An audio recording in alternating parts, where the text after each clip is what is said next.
నిన్నగాక మొన్న ముఖ్యమంత్రి అంటాడు తెలంగాణలో అంటే ఇద్దరే మేధావులట.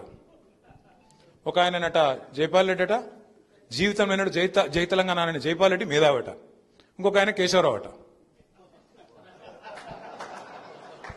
ఇక గది పరిస్థితి ఇవ్వాలి. మరి జయశంకర్ ఎడవాయే, విద్యాసాగర్ రావు ఎడవాయే, ఎంతమంది ఉన్నారు మేధావులు? ఒకరికి ఇద్దరు కాదు కదా బుద్ధిజీవులు, ఎంతో మంది ఉన్నారు. పోనీ మా ఊళ్ళో పేర్లు చెప్పకపోతే నీకు మనసు ఒప్పకపోదు. మరి కోదండరాంకి ఏమైంది? ఆయన నీతోనే ఉన్నాడు కదా, ఆయన పేరైనా చెప్పకపోతే ఇప్పుడు ఆయన చెప్పుకోవట్టే ఏం కావాలి ఇప్పుడు కోదండరాం గారు? ఇంకా వేరే వాళ్ళు సెల్ఫ్ స్టైల్డ్ ఇంటెలెక్చువల్స్ వాళ్ళేం కావాలి? ఇంత భావదారిద్ర్యం పనికిరాదు ముఖ్యమంత్రి గారు. తెలంగాణ వాళ్ళ గొప్పతనాన్ని కూడా గుర్తించడానికి, గౌరవించడానికి సంస్కారం నీకు లేకపోతే నువ్వెట్లా ముఖ్యమంత్రి అవుతావు తెలంగాణ సమాజానికి?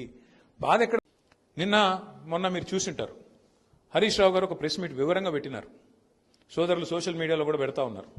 ఎట్లా మళ్లీ తెలంగాణకు నీళ్లలో అన్యాయం చేసే ప్రయత్నం జరుగుతున్నది, ఎట్లా తెలంగాణ వాటాని మళ్లీ ఒక్కసారి తెలంగాణ ప్రాజెక్టులను రద్దు చేయమని గోదావరి రివర్ మేనేజ్మెంట్ బోర్డు మీటింగ్లో తెలంగాణకు సంబంధించిన 7 ప్రాజెక్టులు రద్దు చేయమని ఇవాళ తమ ఆధీనంలో తమ చెప్పు చేతల్లో ఉన్న కేంద్ర ప్రభుత్వాన్ని ఎట్లా ఆంధ్రప్రదేశ్ ప్రభుత్వం ఇవాళ ఆడిస్తున్నదో నిన్న వివరంగా హరీష్ రావు గారు చెప్తే మన వాళ్ళందరూ ఇవాళ నేను చూస్తూ ఉంటే ఉదయం పేపర్లో కానీ టీవీలో కానీ బ్రహ్మాండంగా మన వాళ్ళు కూడా మళ్ళీ ఒక్కసారి అంటే ఢిల్లీ పార్టీల చేతుల్లో మళ్ళీ తెలంగాణ ఎట్లా తల్లడిల్లుతున్నదో ఒకసారి అర్థం చేసుకోవాల్సిన బాధ్యత మనందరి మీద ఉన్నది. ఎందుకంటే ఢిల్లీ పార్టీల చేతుల్లో జుట్టు అల్టిమేట్గా ఎవరి చేతులు ఉంటే వాడు ఆడిచ్చినట్టు ఆడతారు వాళ్ళు. అదే తెలంగాణకు నికార్సుగా తెలంగాణ కోసమే పుట్టిన పార్టీ, తెలంగాణ కోసమే అల్టిమేట్గా ప్రాణాన్ని పనిపెట్టడానికి సైతం, పనంగా పెట్టడానికి సైతం మరి వెనకాడకుండా నడిపించిన నాయకుడు ఉంటే ఆ పరిస్థితి ఉంటుందా?